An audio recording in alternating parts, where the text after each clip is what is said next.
Hello and welcome back to Freedom Forest, Zone 9A here in the south of England. It's the 22nd of November today and we're going to harvest the first of our Yacon from our main growing bed. We're also going to answer some of your questions about how we replant our Yacon, what we grow around the Yacon, and also some of our favourite ways that we use the Yacon.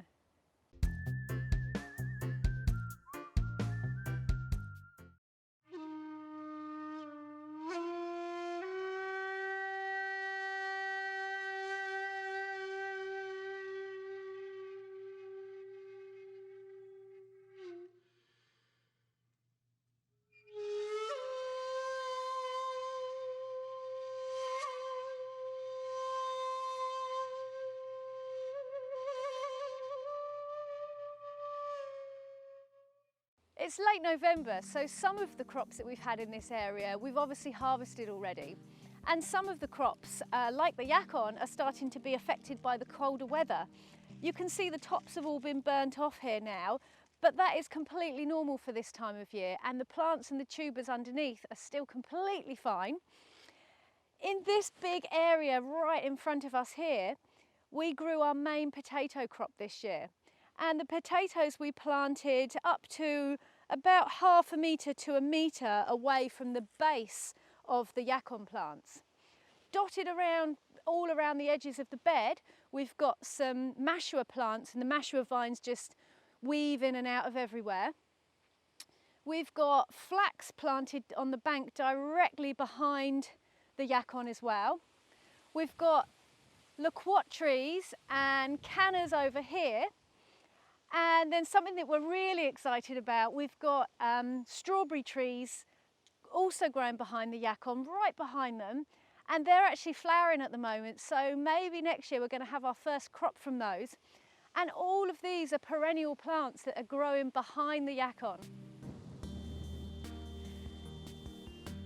So as Laurie's mentioned already, the Yacon has now been slightly damaged by frost on its tips.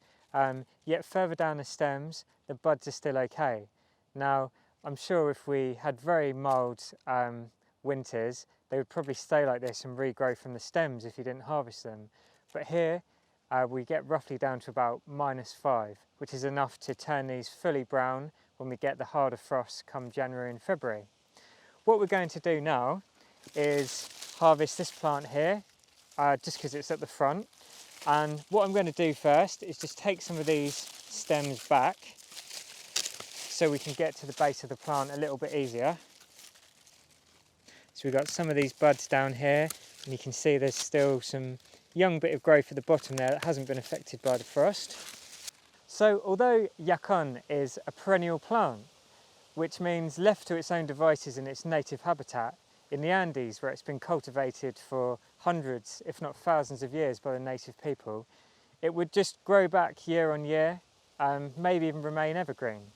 But we treat it as a replant perennial, which means we have to lift the underground parts of the plant because they're the pieces we want to utilise. And there's actually two parts of the plant which are useful to us. So we'll have a look at those now. Okay, so before we can actually take a look at those two parts, we're going to have to move some of our wood chip mulch away around here. And as you can see, that wasn't actually very thick, although we did put this on very thick at the beginning of the season. And we're finding now the longer time goes by, the quicker our mulches are actually being composted down by the microorganisms and the soil life at ever increasing rate, which is good news for us. Now, down here, if I move my hands around gently, you can begin to see one of the tubers here. So taking a look now, we can begin to see, if our spider comes out the way, are two different underground parts of the plant here. You have the growing tips, which is this little bud you can see here, which is separate to our main stems growing up, and this here next to it, the slightly yellow honey coloured part, is one of the underground storage tubers that we're going to be harvesting for food. Something you may want to consider if you're going to be growing Yacon is the actual growing conditions you're planting into, because as we'll see in a minute, the tubers snap very easily indeed. And we actually have a hard pan of solid clay down here, and we put on top of that about 5 to 6 inches of compost initially and wood chips on top of that, which is very beneficial because you can see here, even though that's growing in compost, it may have gone into the clay a bit, it's very solid. So having a nice mulch is definitely beneficial. Got one of our potatoes there that we're growing in this bed. So I'm going to have a little excavate now and see if we can get this thing moving with as little damage to the tubers as possible.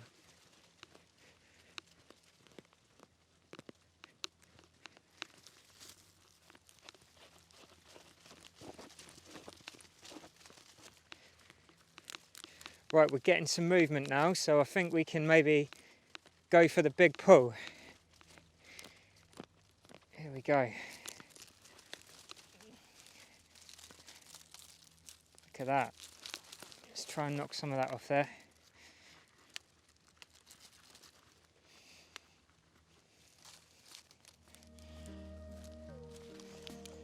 Okay, well that is our plant, and that is a nice harvest there for any kind of crop in the UK.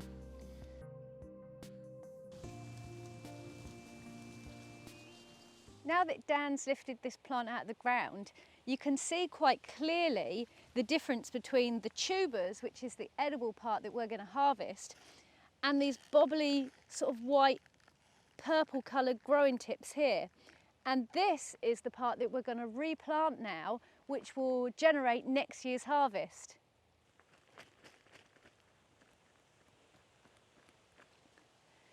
So the beauty of growing these plants in such a deep compost and wood chip mulch is you can see how whole and clean a lot of these tubers have come out. When the plants go down into our hard clay soil below, a lot of these tubers will actually snap off because they're too crisp as you try and pull them out of the ground, so it's harder to get them out whole. So I'm going to go through and break or cut off a lot of these tubers now and put them in our harvest basket ready to take home. So you can just twist and pull the tubers off, and sometimes you might get a little bit of damage on the end like that. Or if you've got a knife or secateurs, you can get in and just snip them off as close into the plant as possible. But you do want to be careful to try not to damage the growing tips if you are using a knife or secateurs.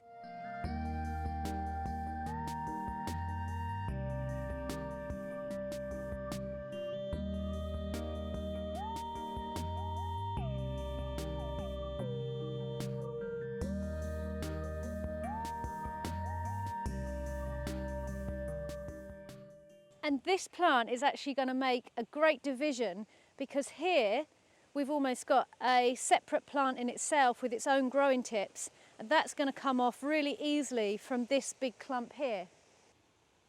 And it's amazing how many beautiful crispy tubers you get from just one plant.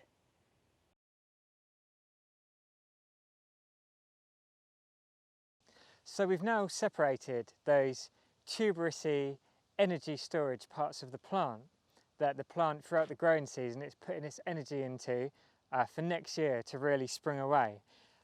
What we're left with now is mainly a big bundle here of the tips, which are that second part of the plant we spoke about. And these are the parts we're going to be propagating from for next year to treat these as a replant perennial. Now, as Laurie mentioned already, quite naturally, parts of these stems, you only have to give them a little wiggle like this and they'll pull away. So if I have a pull around now, without having to use knives or any other devices, our plants want to almost break up into several different pieces. You see that? So naturally there, we've now divided one plant into 5 plants. So typically when you buy these for the first time through a mail order company or wherever else, you'll often be sent just segments of these tips which have been divided into small pieces, often cut with a knife, and they will produce plants, but they're very tender to look after, and quite often in the early years I potted them up into little pots and sprouted them in a greenhouse, waited till I saw the green foliage in spring before I planted them out. Now, once you've had plants going for a couple of years like this one, you can see we've got such large masses here. You could potentially divide this up into maybe still 10 plants, but as you can see, one plant will produce you 5, 6 lovely pieces. Last year, now we're building our stock of these, we've actually been leaving some of these storage tubers attached to our tips, really to give our plants a rocket boost head start first thing in spring.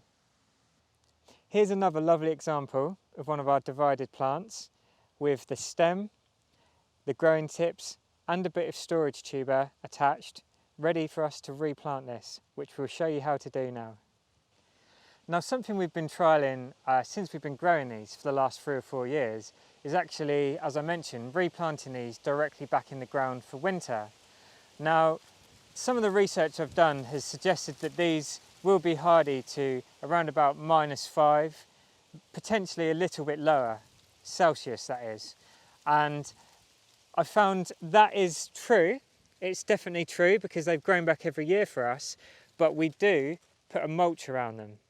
And that is something that is very important with these, and they don't want to be left in kind of very boggy, wet soil that's going to be frozen solid. So that mulch really gives a few inches of frost protection, so frost isn't directly on the growing tips themselves, which are actually at the top of the plant, just below the stem.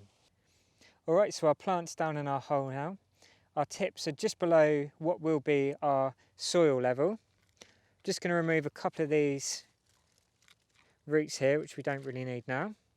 And I'm just going to pull our mulch, or compost should I say, although this is a mulch over our topsoil, which is still 3 or 4 inches below where we are now.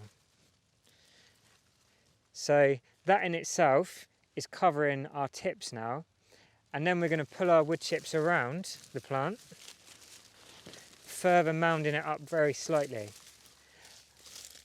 And then in addition to that, I'm also going to get some of our foliage from last year here and just, you could cut it, or I'm just going to break it up and place it round the base of our stem there, just to give that extra bit of protection. And as with most things in nature, the best plant, or the best feed, should I say, for most plants is its own foliage.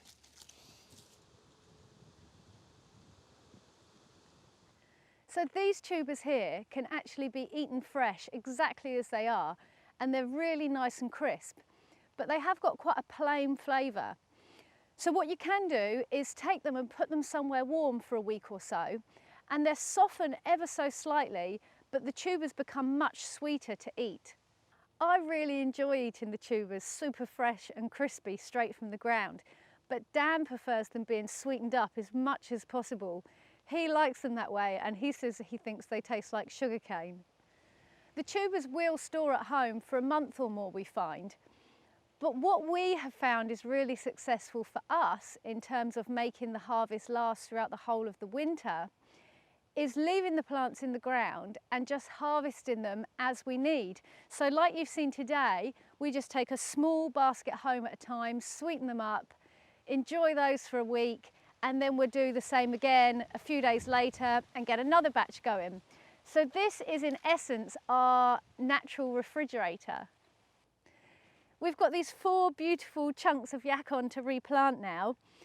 We've actually got about 50 plants in this bed here, so we don't really want to extend this area too much more. There's one gap over there where I'm going to pop one of these plants, but the rest of them will actually dot around the land in different areas, which we'd like to do just to add diversity to the whole of Freedom Forest. Many of us gardeners feel inclined, as the frosts start to come and the colder weather, to cut most of our plants back that have been affected by frost, ready for next season.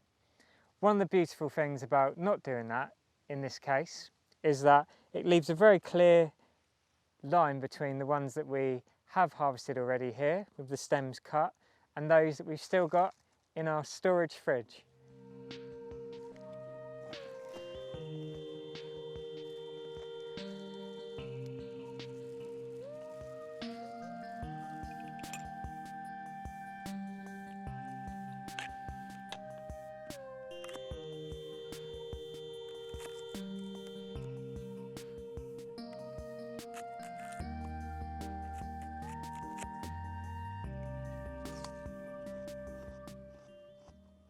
We love eating the Yacon raw, and that can be fresh straight from the ground like this, or like I was saying earlier, you can sweeten it up at home by curing it off a little bit.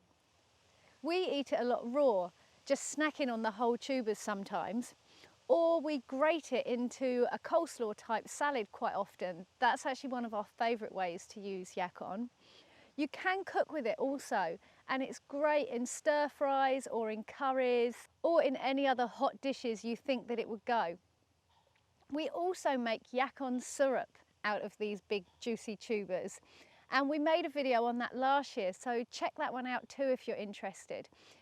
It makes a syrup similar to agave or honey, but it's sugar-free, and the inulin, which is in Yacons, is actually safe for diabetics to have as a sugar substitute.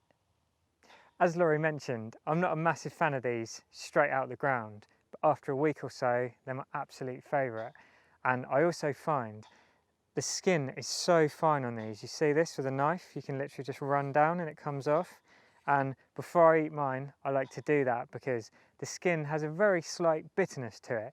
So I find quickly just going around like this before I eat it, after a week or so, it literally tastes like sugarcane. I'm not even joking. Well, we really hope you've enjoyed watching this video about how we propagate, grow, harvest and use our Yacon. If you like this video today, don't forget to click the like button down below and leave us any comments or questions that you have down below this video as well. We will answer as many of them as we can. Also share this video with your friends, particularly your gardening friends who may like to learn about this new amazing tuber. Yeah, we'd love to get it more well known. It's a crop with massive potential and it is absolutely delicious as well when used in the right way. Thanks for watching today. We look forward to seeing you again soon. Peace and plants.